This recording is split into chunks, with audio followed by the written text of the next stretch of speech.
हम इमरान खान की डिस्क्वालिफिकेशन को रिजेक्ट करती है। ये अनफेयर और अनजस्ट डिसीजन है।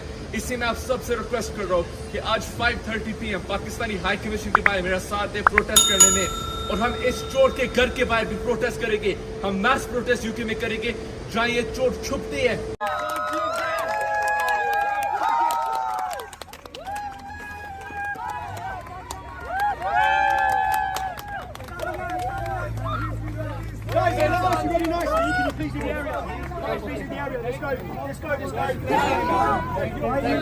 हमेशा जीत होती है इंसान।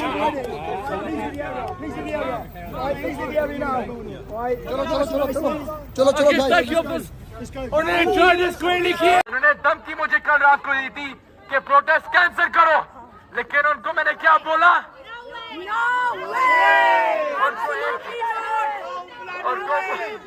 उनको बोला एब्सोल्युटली नॉट, हम करेंगे। और अगर ये माफिया आपको धमकी दे, आपने क्या बोलना है? हमारे पीछे से जा रहे नंबर 1 चोर पाकिस्तान को, यहाँ हम प्रोटेस्ट कर रही है।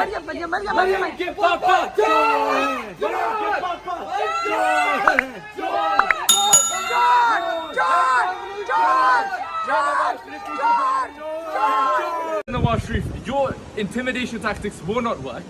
We firmly stand against the unfair and unjust disqualification of Imran Khan, and we strongly stand against the intimidation of UK citizens by your goons.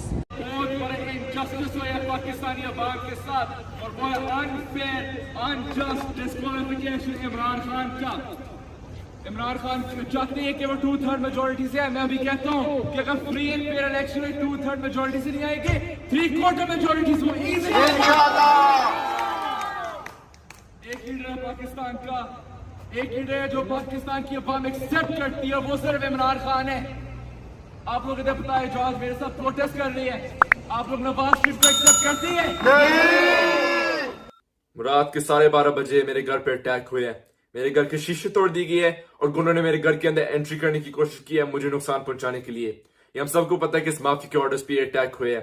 ये वही माफिया जिसके खिलाफ मैंने मल्टीपल पिटिशंस फाइल की है, लीगल एक्शन लिया हुआ है और मल्टीपल प्रोटेस्ट होल्ड किए, और इंशाल्लाह और होल्ड करूंगा। लेकिन एक चीज ये माफिया भूल गया है कि यूथ अभी इनके खिलाफ खड़ी हुई है, यूथ मेरे साथ इनके खिलाफ खड़ी हुई है, और ये यूथ को अंडर एस्टिमेट ना करे। इसलिए हम डरेंगे नहीं, हम झुकेंगे नहीं, हम इंशाल्लाह ताला खड़े होएंगे इनके खिलाफ।